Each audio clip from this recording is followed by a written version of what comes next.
perfect. Yeah, you walk that walk, watch the miles go by. You're so picture perfect.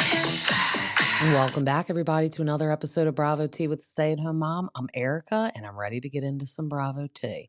I hope you guys all caught my last episode. I did a little bonus episode with Jenny from Bravo and Blaze. I had her on before, so she actually went to the Summerhouse season finale preview party, so she got to see it like the day before, and then she saw a little preview of Next Gen New York. I'm excited for that. We're getting that in like the next couple weeks. So I think it's definitely worth a watch. Like, I feel like some people are like, but that's how the Valley was. And look how good that is. But I just heard like the ratings aren't great for the Valley, but that's odd to me. I'm chalking it up to people must be really busy and they're not sitting down and watching TV this month. Because I got to tell you, our May has been so busy. I'm like, is this December? Like, why is it so busy? It's like, I feel like you're just wrapping everything up. Like, we wrapped the dance season up. We're wrapping the school year up. It's like we have lots of like just events. I don't know. I have like some baby showers coming up, a bridal shower, going to a very fun New York City trip. I'm so excited with my sister-in-law and my niece and my two daughters. So we're going to the American Girl doll store. I'm going to live vicariously through them because I didn't go when I was little. So we're eating lunch there. We're going to spend the night. It's like a little girl trip. Like, may or may not come back with a new handbag, told my husband. But I was like, I will save us the money on the taxes and I will send it home. Promise that. But let's get into these crazy people from the Valley. So we got Jasmine saying she still can't get over Danny's shit. I'm sorry. I don't mean to sound mean because, like I said, we don't know these people in person. We don't see them. Maybe he is dark side Danny. But I'm getting sick and tired of Jasmine talking about this every scene. It's like this is all she has. So this is all she's saying. So her and her girlfriend are actually on their way to the LAX airport, God rest their soul, to pick up Zach. And he's like, this proves that we're really friends and that we love each other. Him and Benji are officially boyfriends. He met Zach's parents. They did like a long trip to Kentucky. So happy for him. I feel like current day they're still together. So that's wonderful. Michelle and Nia do a play date. And she tells Nia that Jasmine got emotional after she left the girl dinner. And it's like, emotional? You mean rude? And was just talking about Nia behind her back when they specifically just had a conversation. And Nia said, if something bothers you guys, just tell me to my face. Remember I said, I feel like she sounds like Raquel. It's really sad. The like nervous voice. But she is a saint compared to Raquel. So we're not even going to mention that ever again. Michelle also is telling her that Isabella said to her, I know you used to be married, but it'd be okay if you got married again to like Aaron, but daddy has to come. It's like, well, don't count on him being on the guest list, girl. But Luke, Danny, and Jason meet at this cool looking burger place. And then they kind of bring up Santa Barbara with Danny. So this is the stuff that I always use as the example of like, I think this show is real because they really are friends. And I think the things they talk about is real, but this is a little scripted as in the sense that the producers definitely said, you guys are going to go to lunch. Like we have the three of you going to lunch, but you're going to talk to Danny about Santa Barbara. And Luke's probably like, I don't want to. So Jason's like, I'll take one for the team since I'm married to an official pot stirrer. So this is when I think, that they have their hand in it, but obviously Jason has already thought up of what he's going to say and or Janet. But Jason is really laying into the tequila drama. And then Danny in the confessional is wondering if this is coming from him or Janet. And Jason just seems so nice to be married to Janet and get caught up in this type of stuff. And then like, I forgot until this scene that he was a lawyer. I'm like, oh yeah, oops, you have a real job. And I knew he had a real job, but I forgot he was a lawyer. So then I'm like, how does that work with you having clients and they watch this show? Like, Jason isn't unhinged on this show, but he surrounds himself with a lot of unhinged people. So, like, would you call Jason to be like, I'd love for you to be my lawyer and defend me in court, knowing that you're best friends with Jax Taylor? I don't know. But Danny is getting highly offended, as he should, I feel like, that people are implying he's an alcoholic. he just doesn't understand because he's like, other people were doing this throughout the day, but all of a sudden it's like, I'm weird for doing it. I think it's just because he was like in the pantry alone with Janet. But I think it'd be weirder if he like saw Janet in the pantry, took the bottle, and then went somewhere completely alone. So it's like he's not embarrassed to take a sip out of it. He's doing it right in front of you. If he was like closet drinking, he really would just lock himself alone in a closet, I feel like. I don't know. I saw the original episode of Watch What Happens Live where Janet was saying that she outed Nia for going to Al-Anon, which is the like Alcoholics Anonymous for family members. And then they cut it out of Watch What Happens Live. So I'm really confused. I don't know if Nia actually has gone to Al-Anon. And if she has, then that definitely means, I guess, that Danny's an alcoholic, or she went for another family member because, as we remember, she told us the very sad, like, I was homeless, we were in women's shelters, and I'm just making my own assumptions, but I'm assuming her parents had addiction issues, like alcoholism or drug issues, and that's why they went through all that terrible time in their life, because a lot of times that's how people are homeless, because they're spending all their money on drugs, and it's really sad. But I don't know what's happening with that implication that she was at Al-Anon. We don't know. Nia, I feel like, hasn't said anything about it, so I don't know. As soon as I hear, I will let everyone know.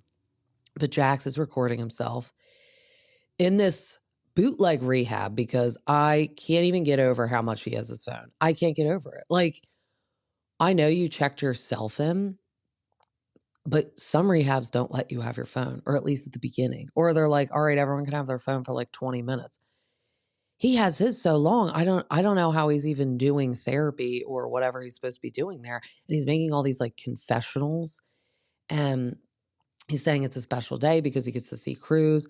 Literally every scene, this man is wearing a Jackson Studio City hat every day. We get it. You're actually going to ruin any hair you have left because you have to wear that damn hat all the time. It's getting annoying. We know you own that shitty bar. He said he wants to see Brittany and apologize. Too late. Nobody cares. She doesn't want to hear it. And he also has this shirt that says Tired Dad on it. And we're like, you're not acting like a father because you're in here belittling Brittany, who at least is being a parent to Cruz. So tired dad, my ass. We're tired of you. You're not tired. But then we get good old Sherry there with Brittany, and she's doing like a Wilma from Fred, like Flintstones. What was their last name? Barney and Wilma.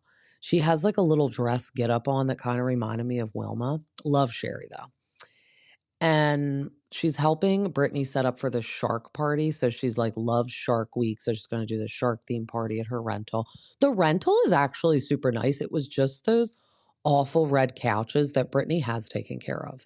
I don't know if she like swapped them out, like swap a couch, or she put covers on it, but the red couches are gone. Thank God, because everything else is actually really nice about this house. And the backyard's beautiful. We really got more of like a glimpse of the backyard at the party. It's really nice. So I literally am wondering how much it costs for her to rent this every month.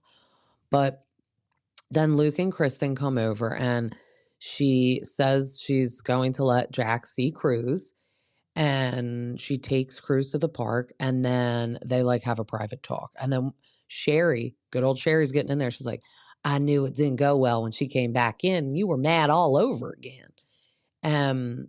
He wants Brittany to feel like she's being watched. So creepy. Like he's like a mafia guy from jail, and it's like, I have eyes and ears everywhere, even though I'm in jail. So he used to have the cameras in their house covered so he could bring the sluts in with the ugly underwear. And now they're like uncovered, and he's watching her on his phone, like when Brittany goes over to the house to like get stuff. And he's like, I know that you're wearing ripped jeans and this shirt. And she's like, why is he on his phone so much? She's like, in between these 7-hour therapy sessions, like, why does he have this much time to talk to me, yell at me? He needs to be working on himself, which I agree. So then he tells Brittany, this is where it gets really delusional. He wants to like act like they're first dating, so he doesn't think they should live together. And it's like, oh my God, you thought you were going to live together when you got out of this rehab? Like, she's already living somewhere else. He said he signed a lease to a condo next to Schwartz, even though Brittany still has 3 months left in her rental. Rotten Hill. I mean, like, what? Why did he even, like I said, stay in that house to begin with? You don't uproot a child, let alone a child that is struggling. Now we know Cruz has autism. And it's just selfish. Like, you should have went and removed yourself from the home. But Brittany said since he refused, she had to just get out. So that's why she had no choice but to rent this place. She said she wishes he was just in jail with no phone, unless someone had to shove it up their butt to get it in there. And Kristen's like, I'm sorry. And because I don't know if I said Luke and Kristen come over for this conversation. And she's just like, they're agreeing because it's like Brittany isn't just being petty. Jax is ruining her life. Like, she's like, thank God I'm having this party. My mom and Janet's mom are going to go over to my house, or maybe Janet's house. She said my house though. And I'm like, what? Don't put Sherry there if Jax is like, he can go to the house. Like, what kind of hobo-esque rehab is this? This doesn't sound right to me. Rehab is like you're locked in there for the X amount of time. Rehab is you usually don't have a phone, or it's very limited. Or like they do have phones there. Use the phone to call Brittany if you want to talk to your child. Just worry about yourself. Like, I think he's so worried about everything else but just being here. It's crazy, upsetting, annoying. I feel so bad for her. But also, I do notice that I kind of don't like, I feel like Cruz isn't paying attention, but she's like saying all this in front of Cruz. I really feel like Sherry should have taken Cruz in the other room for Brittany to have this conversation, because he is listening. And it is like, don't maybe say you wish he was in jail in front of Cruz, but he is so awful that it's kind of like I'm giving her a pass. But then Kristen and Luke meet Jesse for breakfast, and they're talking about how Luke, Jason, and Danny went to lunch, and that Jason was kind of giving Danny crap about like Santa Barbara. And she's like, Jason has no space to judge relationships when he's taking his wedding ring off in public. And then she takes a swig of her coffee. Kristen Doty going to work, dropping the bomb, and then being like, it's just what I heard. So she said Zach and Jasmine told her this. So that's real fascinating, Jasmine. You're saying stuff like that. And he's coming to your rescue and yelling at Danny. But then Brittany throws her Shark Week party. Love the spread. Brittany does know how to throw a party, as Sherry said. Zach has pictures of Brittany on his bathing suit. I love it. He's getting abs painted on him because he said this is a trend when they have parties. So she has like a person doing like a shark bite on his arm. That's funny. But then we have Lala and Scheana showing up to the party. And oh yeah, we can't forget about Brock. He's getting his 5 minutes of fame as well.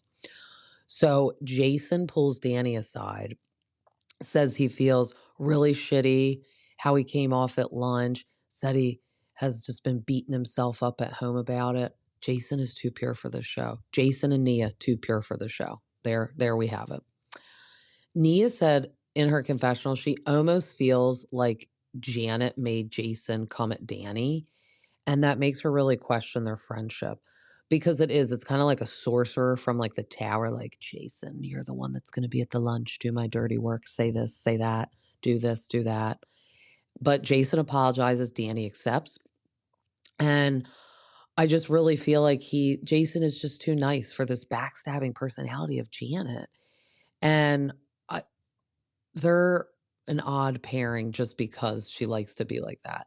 And maybe she doesn't like to in day-to-day life, and she just likes for TV, but that's actually even worse. But we get Jesse coming over to Lala. And do we remember when those rumors were circulating over the summer when they were filming this, that like they were together?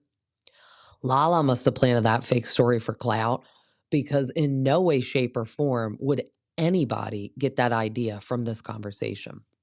So he asked how far along she was, and she said she's due in 3 weeks. She's popping. It's out. Baby's dropped. He said, I'm jealous. I've always wanted more kids.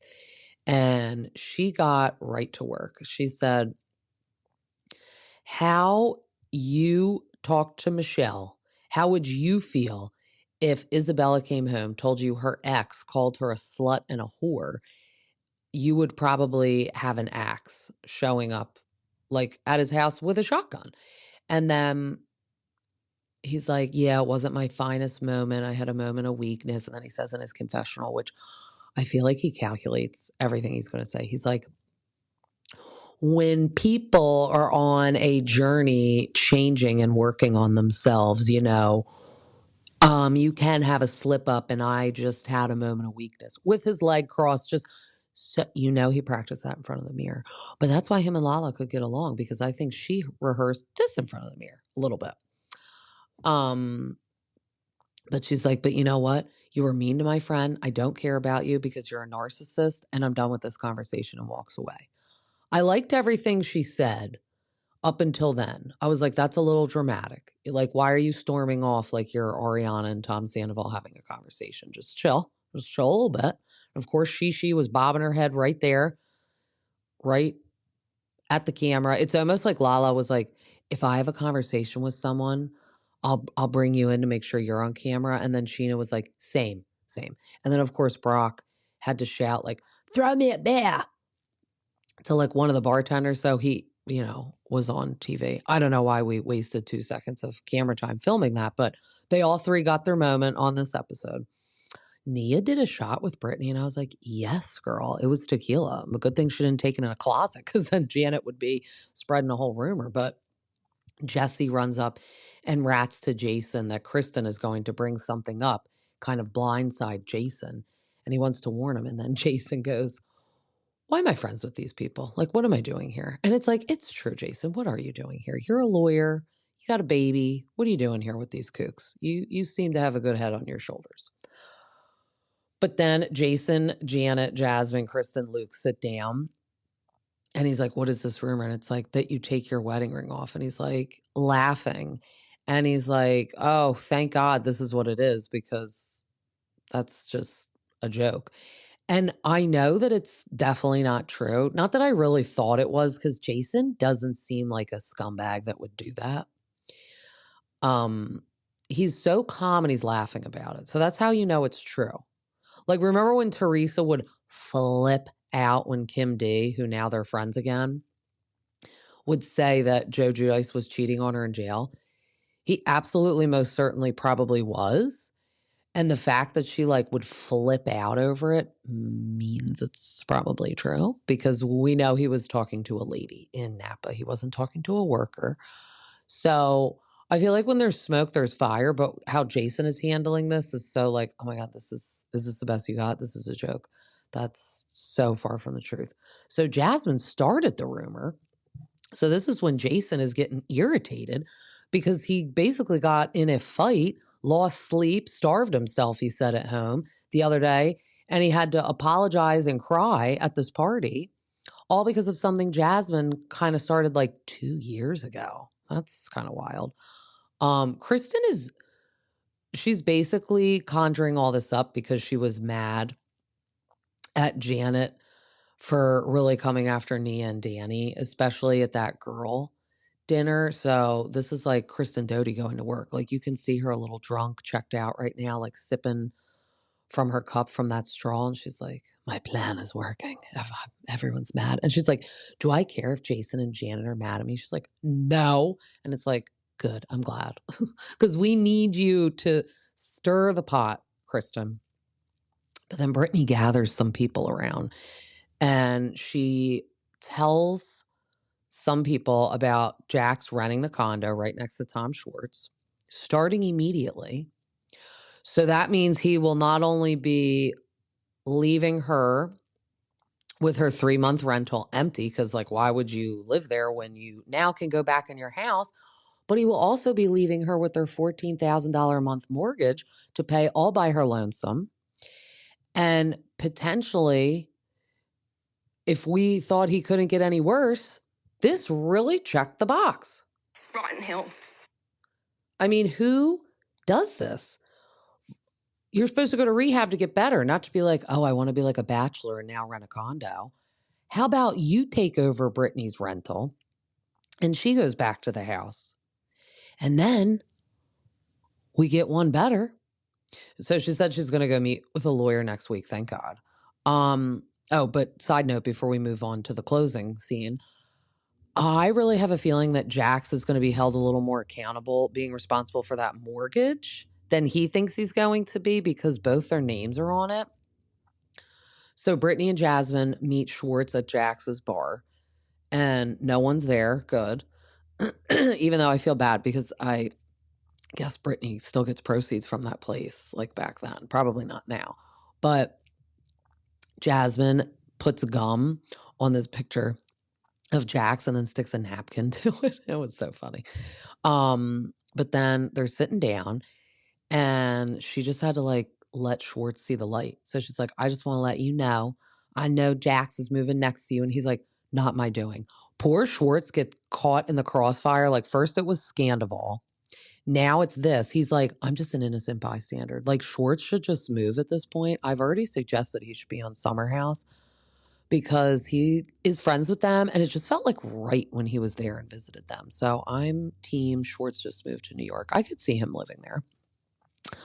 Jax has not paid their mortgage because both of them are on that mortgage. Both of them are on that house since May. We get the timeline stamp of August 15th. She could literally lose the house.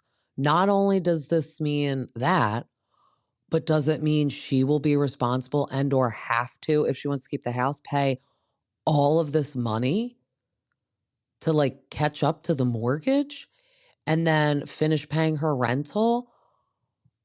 I'm petitioning Team Brittany to get all the commercials like Ariana did just to pay the mortgage. I mean, a single mom who works 2 jobs, who loves the kids and never stops. That's Brittany right now. I couldn't get more mad at Jax, even if I tried. This is disgusting. Already hated you, hate you even more. Why weren't you paying the mortgage? She's like, he never once told me I need help with it. She's like, he like found that condo and was like, oh, I'm not going to pay the bills anymore because I want to like live in a condo and like have fun. And then she was like, made this face and she's like, you are 45 years old and you're a father. Grow up. And I agree. This is disgusting. Just disgusting behavior. So foul. I don't know how anyone could be friends with this human being. I don't know when we're going to get him back on the show, but we saw like the mid-season trailer. We see that obviously we're going to have to see him again. And he's like, you can just get over our 10-year relationship. It's like, yeah, you can when you act this shitty.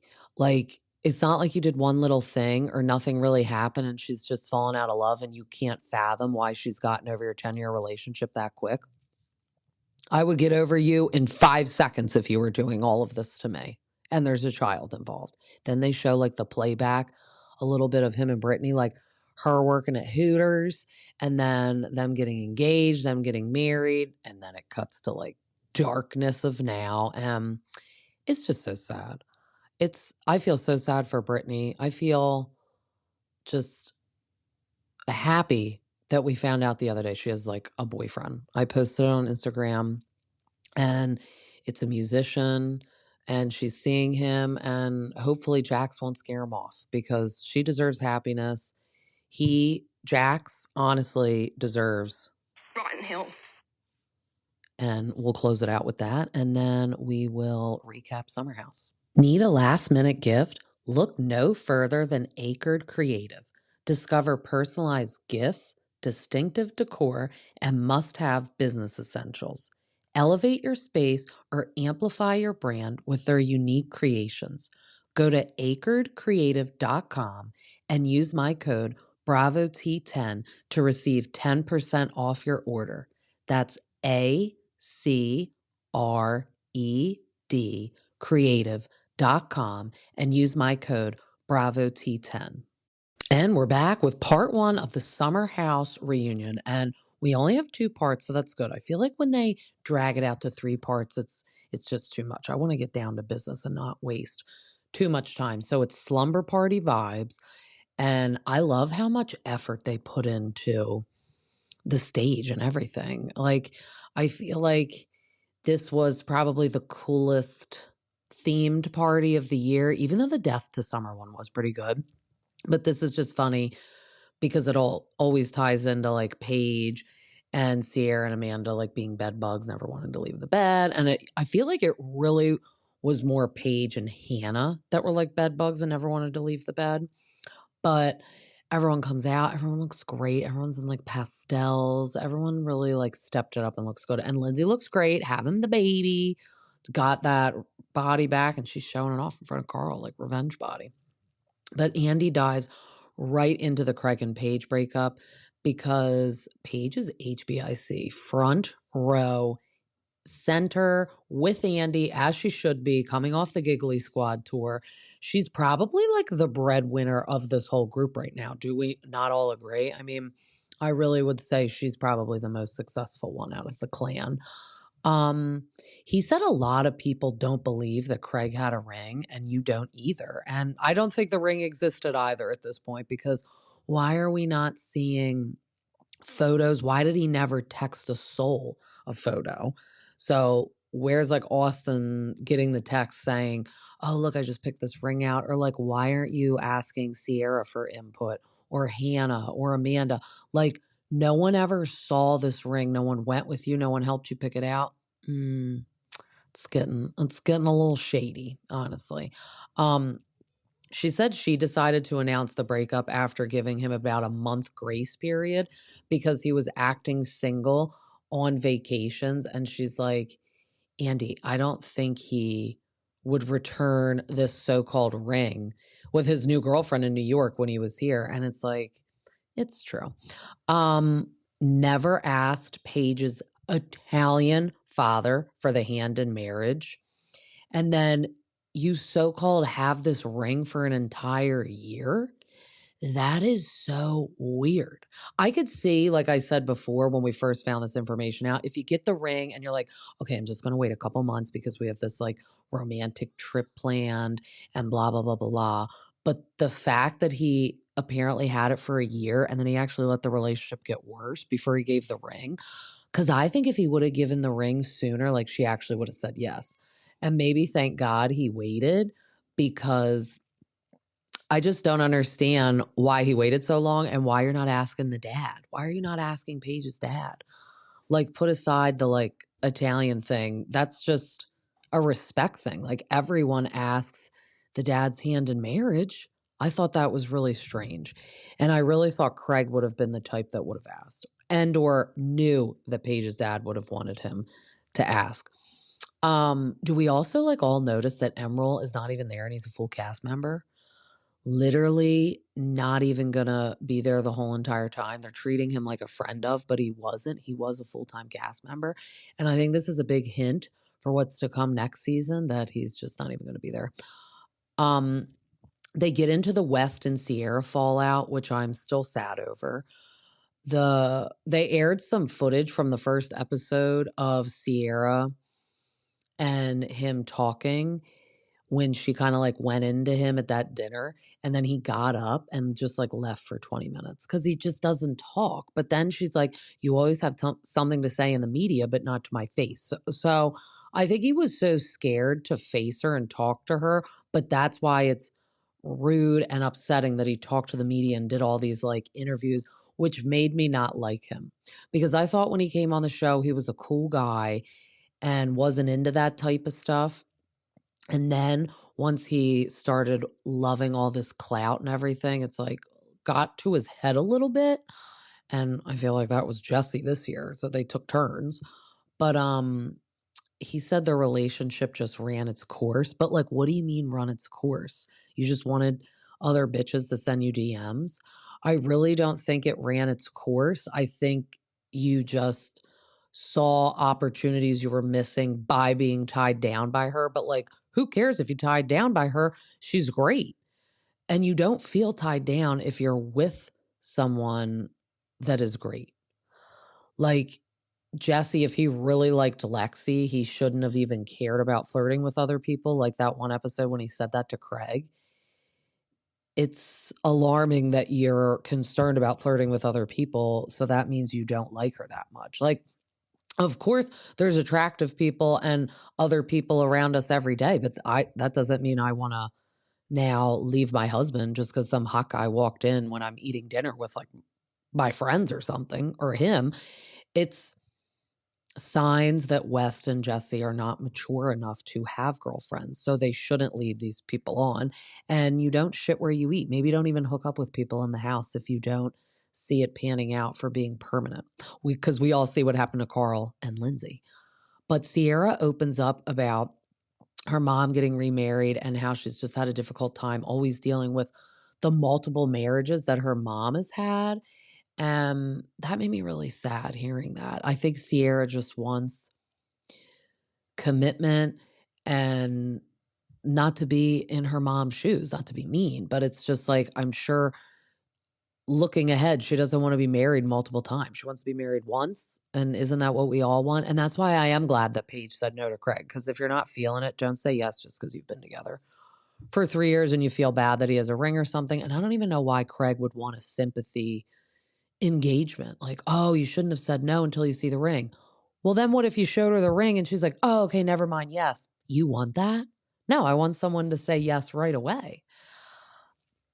So she said around Christmas, she was just like really sad. And West said he wanted to be there for her, but she shut her phone off for 2 weeks during Christmas time. And I can see how she almost wasn't open to letting somebody in, but I do definitely feel like he ditched Cieara for the limelight of the show. Cieara probably got very closed off with him because she saw that happening and was scared. But I'm also wondering if she got really close to him and then got scared also. But he had commitment issues too. When he had that episode last season with his grandma, she's like, you've really only been serious with like one person. And if you think about it now, he's like 30 years old. I can't believe he hasn't had another important relationship since high school. She said high school, which it's like, let's all take that as it is. Like, we think we have the love of our life in high school and it can be really serious, but I'm surprised he hasn't had another more adult like relationship since then. That's a long time. Emerald finally joins the cast, which I just still can't believe he's only showing up half the time. They talked about the sexcapades of the whole season. I feel like he was being like that guy from 50 Shades of Grey all season. And maybe if he wasn't, that we would have had him at the whole reunion, let alone possibly next year, possibly him make friendships. He was so concerned about getting it on with people and catching an STD that he didn't even make friends with people. Nobody knew anything about him. I didn't know anything about him except that he was like married before only because he was an illegal immigrant. That was it. And now he has like sex with 100 people all summer. That's all we know about him. And I feel like he could have been interesting because that right there with him being married to kind of like have a green card to live here, that's interesting. That's not an everyday story you meet and hear from people. So I just wish he like worried a little less about doing that. Like maybe do that during the week when you're at home. But then Andy gets all into the Jesse and Lexi drama, which we knew they were going to save for like the end of right here. So then we can pick it up on part 2. But he asked Jesse if he had ever been in love. And he said maybe in high school. And I'm guessing that's the fugly prom picture we saw earlier of him with the hair that it looks like he stuck it in the socket.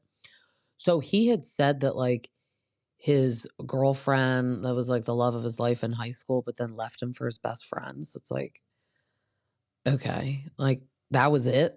Him and West, that's it. I don't know if these people feel so burned by people, but then you're young. That's going to happen. Like, get back out there. Toegate was obviously brought up.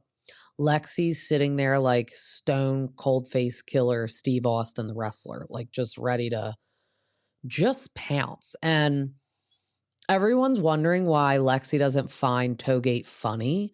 But I do agree with her. It's not funny. What were you doing in that room for 23 minutes? Was it a 23 or like 38? anything over 2 minutes, I'm questioning why you're still in there. And she said she would have thought that he at least got a BJ. And I would too. What are you doing in there? And you know what? Even if nobody did do anything to you except suck on your toe, which can still be sexual because people have foot fetishes, like, hello, OnlyFans. It's still wrong that you are in a room with naked people doing things, you know? Like, why are you around naked girls? What if Lexi was around butt naked men that are having sex with other girls, but she's like, oh, they only like tickled my toes? It's like, no, he would flip out. I think no one cared because they're more team Jessie because she did the same thing as Emerald. She didn't bother to form friendships with everyone. She just ran and stuck to Jessie like Velcro sock monkeys the whole time. And that really shot her in the foot. We didn't get to see a different side of her at all. We didn't get to see her become friends with the girls. And I think the girls would have been open to being friends with her. I mean, they have their clique that is for a long time. So it's kind of hard to infiltrate, but I think she could have gotten like pretty close to them. Like it seemed like at the very end, her and Gabby were close, but I think that was saving grace because Gabby brings nothing to the show and we forget if she's there or not.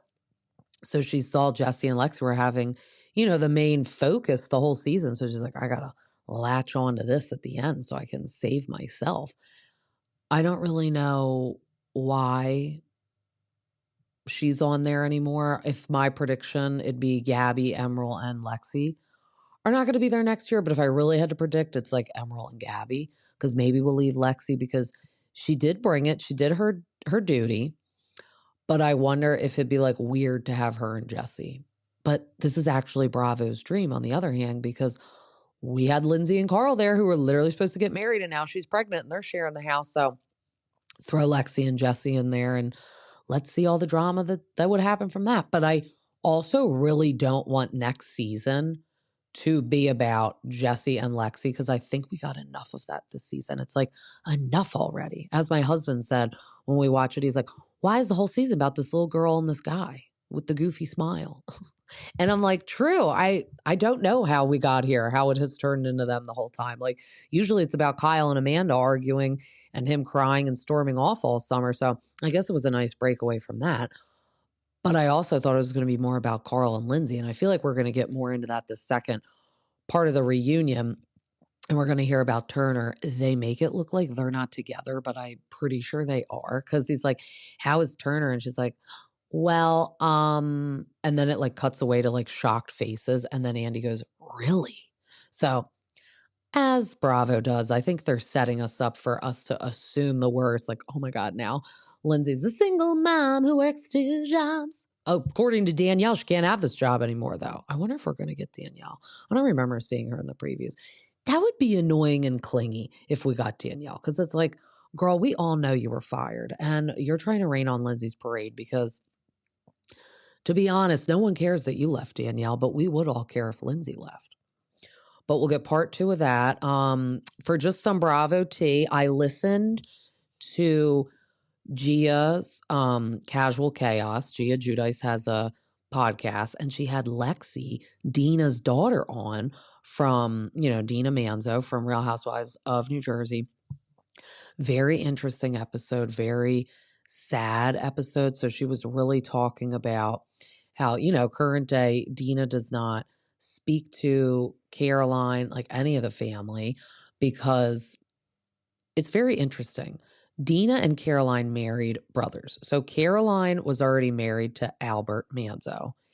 And Dina had had Lexi with somebody else, like Lexi's dad. I don't know his name. We never saw him on the show because he never wanted to be on. But then she married Tommy Manzo, who was Albert's brother. So that's kind of weird. They like married brothers. But when all of that happened with Dina, fast forward to, her and Tommy got divorced. She lives in California. She came back to New Jersey for Adriana's Holy Communion, Teresa's youngest daughter, because she's the godmother, if we remember, in earlier seasons of Jersey. That's when her and her now husband, Dave, they were just engaged, got tied up and like beat up and they stole her engagement ring. Nothing else, not Tommy's not Dave's watch that he was wearing, nothing. So that's number one obvious. Number two, Tommy was like shady and like was kind of like had some connections. So that's just a little obvious hint as well. And Caroline wrote a character letter on Tommy's behalf. So did Dolores. I mean, even if I'm not talking to you and getting along with you at the moment, like Dina and Caroline, I'm your sister. That's disgusting that you're going to take the side of your brother-in-law. Just say you don't want to get involved. That's an easy out. Because you could be like, look, it's my sister. I'm not doing that. I'm sorry. I don't get along with her right now, but she's still my sister. I'm not doing that. I don't want to be involved. You're allowed to not be involved. You don't get subpoenaed to write character letters. That's voluntary. I don't know why Dolores did either, because I love me some Dolo, but that's not nice. I really think this is why Dina did not come to Teresa's wedding. I know there were like questions about like Louie and Dave had a fallout and had like business doings that kind of like went awry. That's what Joe Gorga said, which I could see that because I think Louie is shady. And it is weird, like her and Dina are just like not close anymore, like all of a sudden. So I don't think it's just Dina didn't want to come home for her wedding, because I do understand if that's made her feel uncomfortable or being around. Like now Dolores is going to be in the wedding and she's writing a character witness for Tommy. I mean, Dolores is all about family and sticking together. Even if you don't like Dina, just don't do that. He found plenty of other people. Lexi said on the podcast he got like police officers and like governors and mayors, like probably because they're scared of him. But it's like, Dolores, I don't think you need to do one. I think they're good with all the other ones they'll have. And Caroline.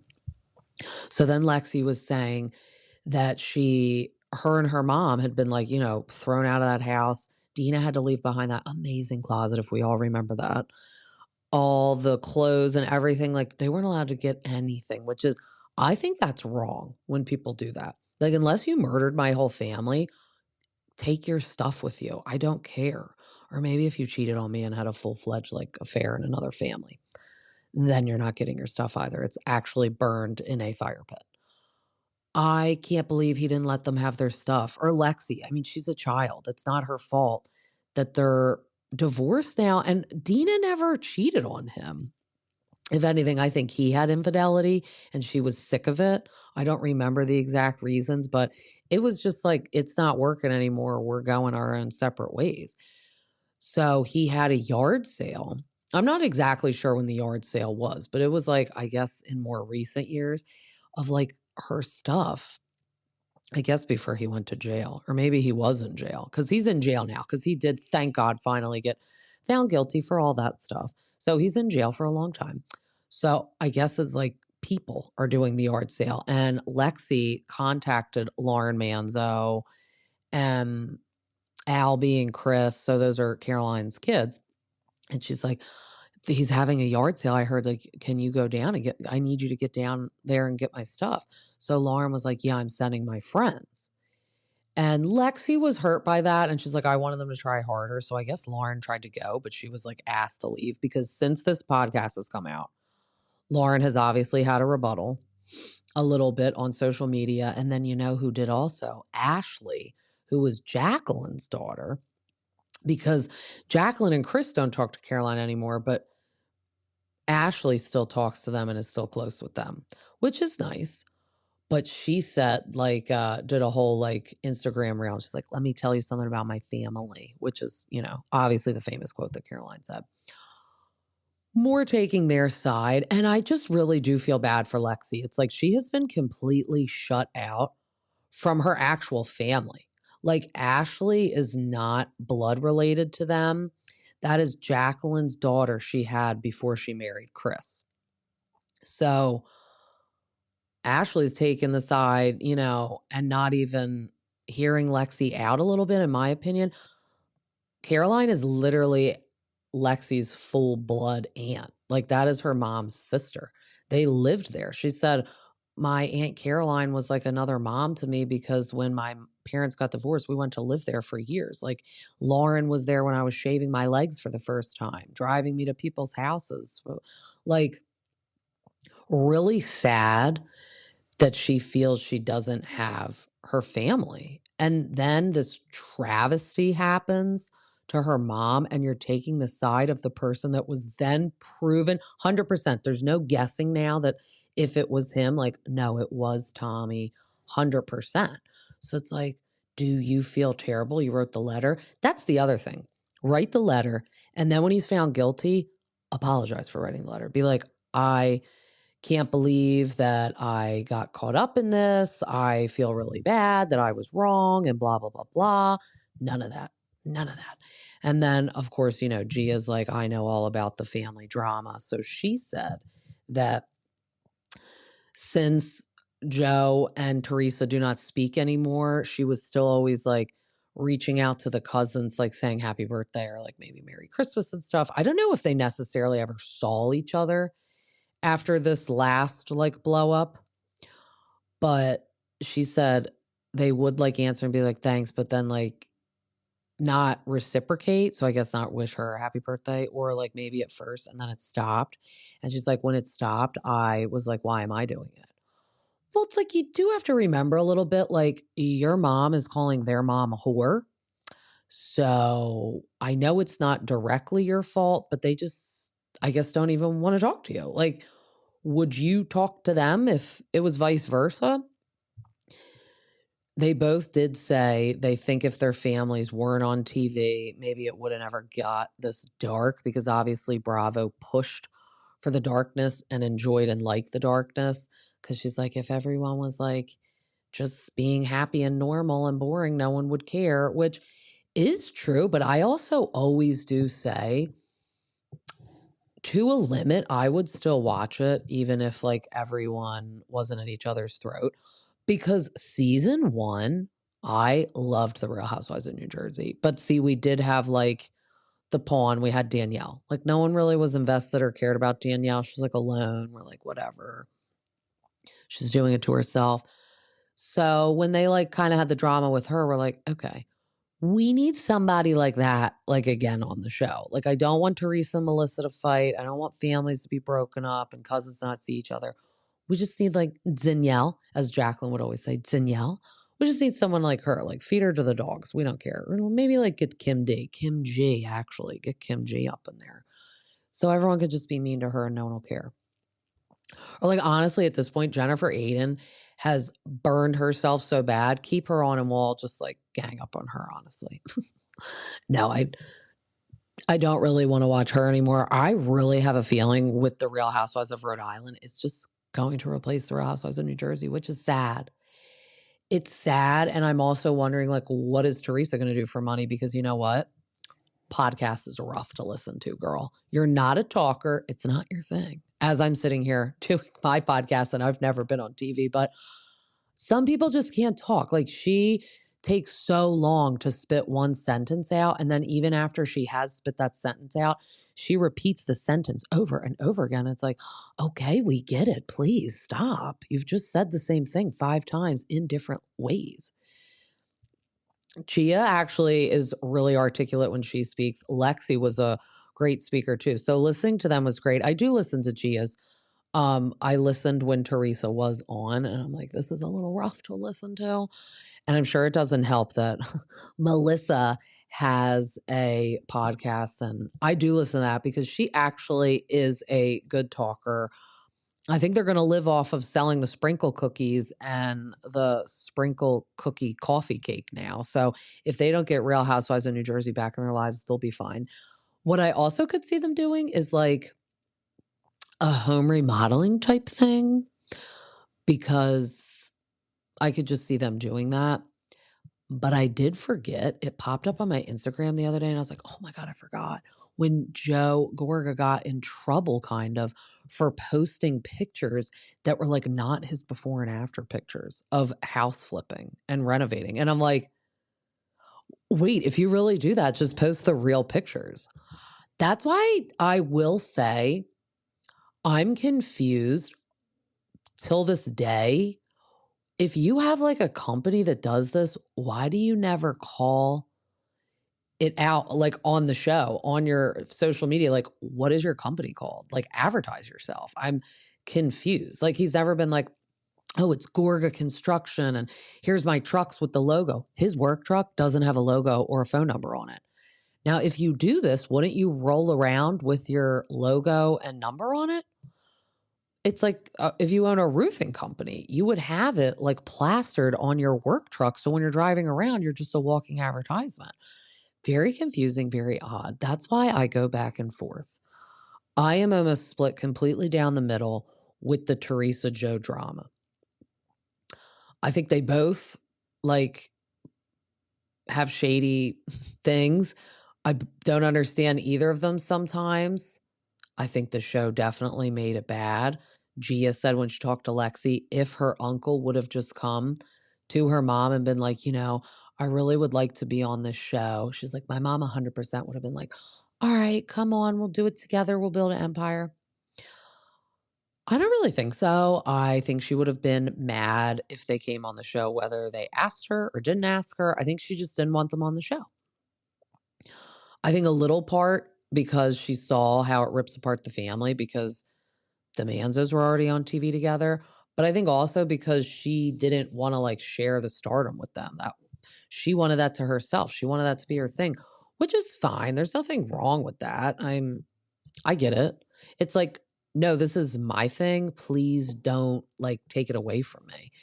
And she just never liked Melissa, I don't think.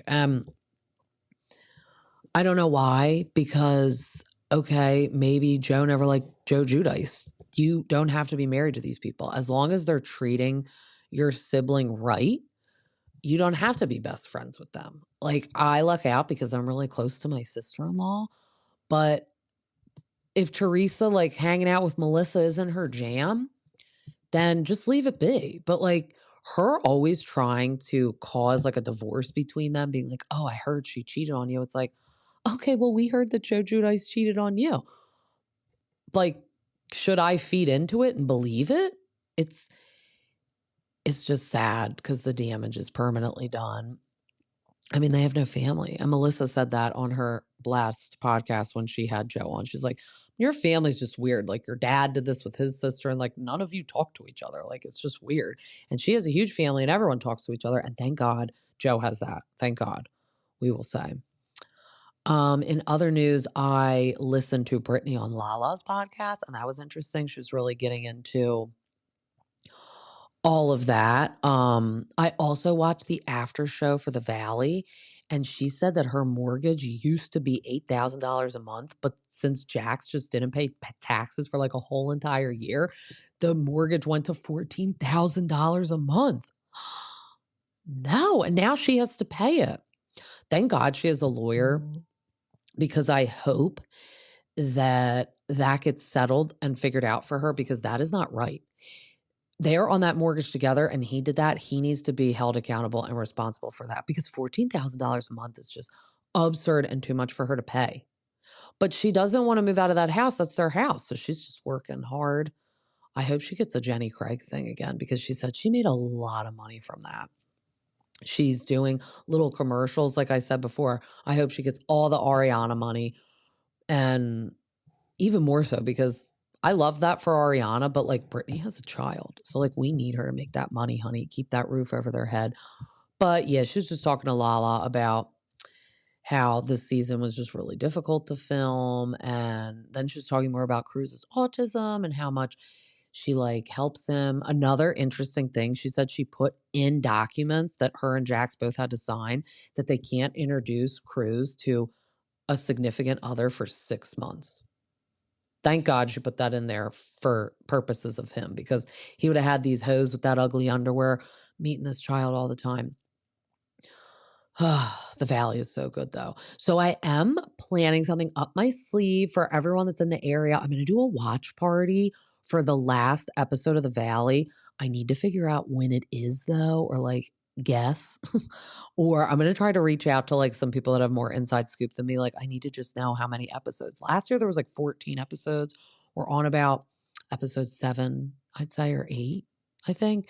So when it gets closer, I will let everybody know, but I'm going to do it and we'll all just watch it together. I think that's going to be so fun. We'll do it at the Post. It's in Trolley Square. It's going to be fun. We'll like think of some fun food to do. We'll think of some drinks to do, but I will keep everyone updated on that. And as always, you can find me on Instagram at Bravo T with a stay-at-home mom. Still haven't remade that TikTok, guys. I actually am like getting anxiety thinking about that I have to make a new TikTok, and I don't get anxiety. So mad at TikTok right now. I wish this never happened. It's annoying, like hack into my Facebook for all I care. So for now, still do not follow me on TikTok. And as soon as I have that new one made, we will take the other one down.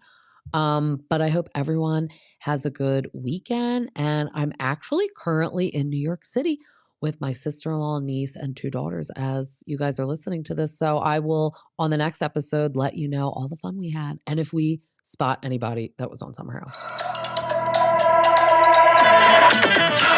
That vibe makes them come alive. You're so picture perfect.